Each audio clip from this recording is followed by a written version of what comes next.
Welcome, friends. This is James Corbett of CorbettReport.com, and you're tuned into Propaganda Watch, that weekly series where I dissect various pieces of propaganda and examine how they are preying on the psyche of the populace. And this week we're going to look at an entire genre, an entire class of articles that you are likely to find on any given day of the week, anywhere in the world.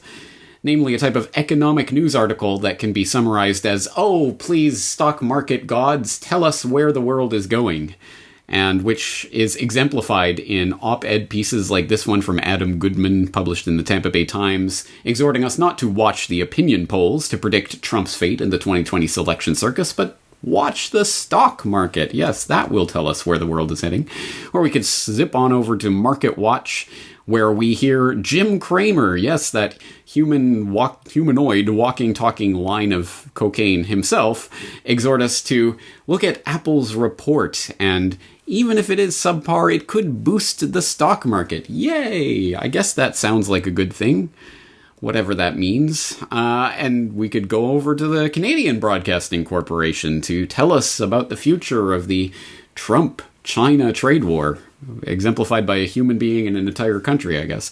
Stock markets remain jittery, even as Trump and China try to ease trade war fears. Well, there you go. They can put the gloss on it, but the stock market tells us the true story of what's really happening. Or we could head on over to the old gray prostitute herself, the New York Times, which tells us that stock market rallies, showing resilience of consumers, which again is an article that may have a shelf life of a few hours until the stock market dives again and then raises again and dives again. So just you just got to time the release of an article like that, I guess, to hit one of the upslopes.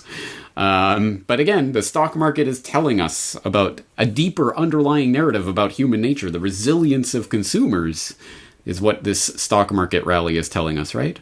Or this one from Business Insider. The stock market is experiencing a rare trend that was connected to the last two market meltdowns. Here's why it's ominous for investors and what they can do about it, which is one of the shining examples of a very unfortunate headline trend that has been developing over the years and has reached this higher level of clickbait. But anyway, yes, because again, the stock market, scrying the stock market tea leaves for signs of where the world is heading is, of course, again, a very easy to write, very compelling article that will get people clicking. So why not do that? Because again, it's easy to do. It's not really falsifiable. I mean, yes, 24 hours from now, things will look completely different, but that's because the stock market looks completely different. Well, yes, I could say that yesterday because of this and this and this, but today the stock market did this and this. So that means we're now heading in this direction. Anyway, I think you start to get the tenor of the idea that I'm talking about. All of these stories just from the last couple of weeks here. And as I say, there's no lack of these stories coming out every single day of the week. And they're all telling us the stock market is doing this. We should understand this, and we should see this. And the stock market is telling us that the world is moving this way. And the leaders are saying this, but the stock market shows this. And the underlying principle of all of this is that the stock market is a truly functioning free market tool for coming to an understanding of the world.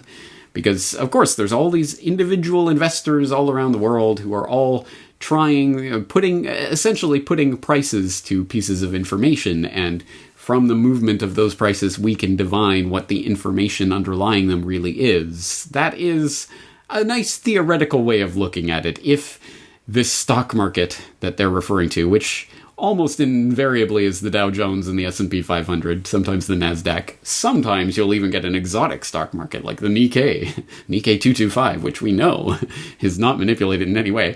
But the underlying assumption is that these are fully functioning, free and open markets with some degree of transparency that we all understand what is happening and why it's happening.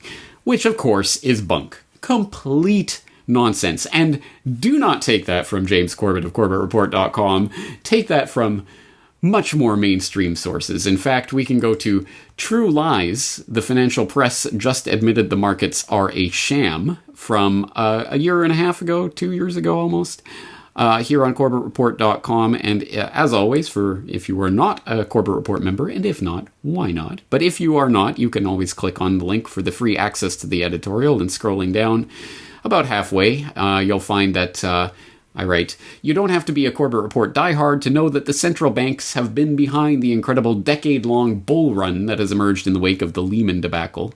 Even the normiest of normies who only get their news from Yahoo found out last year," and that's referring to a 2017 article that's linked there in that article, "that a whopping 93% of that bull run, i.e. the bull run from 2008 to 2016, 93% of that bull run was directly caused by the Fed's intervention, the Federal Reserve's intervention in the markets, the QEs and what have you."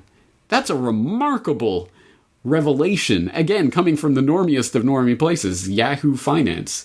But there it was, and it's just one of those facts that gets reported. Oh yeah, okay, they did a study, 93% of the stock market bull run was due to the Fed. Anyway, this is why the stock market should be believed this week, and this is what the stock market is telling us about the future of the world that week. It is easy to sit here and laugh at the demonstrably, stupidly cooked books of the Chinese government, which is what many Western pundits and analysts will do, and rightfully so. It is self-evidently beyond stupid. I mean, you would have to be not even a grade school student to fall for the ridiculous nature of the Chinese books. The fact that the individual state economies don't add up to the full GDP of the country. I mean, again, all of these things that point to massively cooked books, which everyone acknowledges and everyone laughs at, as I say, rightfully so. But no, the U.S. stock market, no, that is as good as gold and apple pie, and that can tell us real things about the way the world really is, because we all know that isn't manipulated. Of course, bunkum. And as I go on to say in that article, as I say, you don't have to be regular at CorbettReport.com to know that the central banks blew this market bubble, but it helps. After all, I've talked about it over and over and over and over since the very beginning of the Lehman crisis. In fact, as I noted in a previous article, this point is not even controversial. It has been the universal consensus of institutions ranging from the Bank for International Settlements to the official Monetary and Financial Institutions Forum, and from OECD officials to former Fed governors, and even Alan Bubbles Greenspan himself. In fact, analyst after analyst and pundit after pundit, including the most mainstream of mainstream publications, have been sounding the alarm on the stock market bubble for much of the past year, and that, of course, every single one of those is a hyperlink to more information and to examples underlying what I'm talking about there.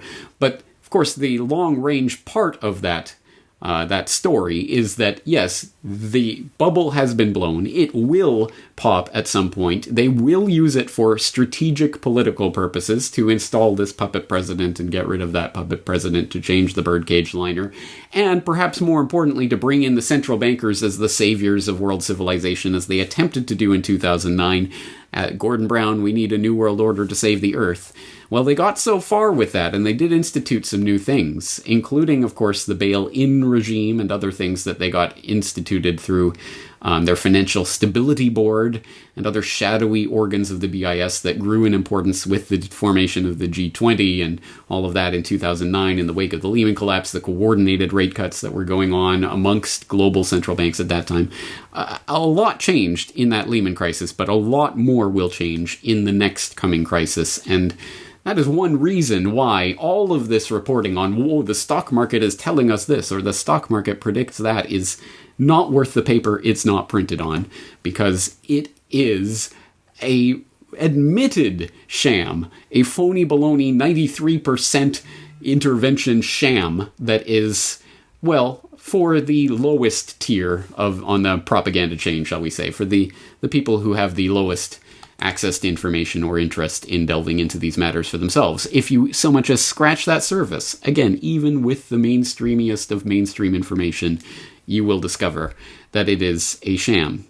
So there's a lot more to be said about this, and a lot of different aspects to this. But on the note of the Corbett Report subscriber and my weekly newsletter, I will be writing more in this weekend's newsletter about one particular, again, completely openly admitted conspiracy theory about the one particular way that the stock markets are admittedly manipulated, which is another reason why we should not believe this type of reporting. But it is just good to keep this in mind when we see these types of stories. The implication generally is, A, that the stock markets are completely free and fair open market devices for discovering truth about the world rather than completely manipulated top to bottom engines for central bank control. And B, generally it is telling us that, don't worry, the stock market is about the mom and pop investors, and if it's going up, then yay, the country is A-OK, just like we've seen over the past decade of miraculous record-setting bull run, right? Everyone's standard of living has just gone through the roof since the stock market has been on this bull run tear for the past decade, right? No? Oh, well, don't believe your lying eyes. Don't believe what you experience in your day-to-day reality. No, just look, the stock market's going up. Everything must be good. And that's the psychological trick that they've played to make you believe that the mom and pop investors are the ones that are A, behind, and B, benefiting from this stock market bull run, which is, again, complete baloney. It is institutional investors that have manipulated, propped up these stock markets with the aid of the central banks, and it is for their benefit that this is being done. And they will survive the coming cataclysm much more easily than any individual mom and pop investor who gets left in that dust.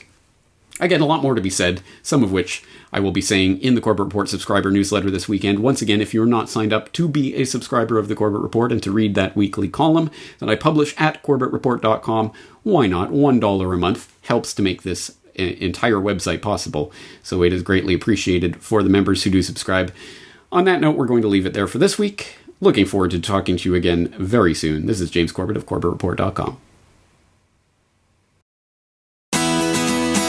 The Corbett Report is brought to you by the Corbett Report subscriber, a weekly newsletter featuring James Corbett's International Forecaster editorial, recommended reading and viewing, discounts on Corbett Report DVDs, and once a month, a subscriber-only video.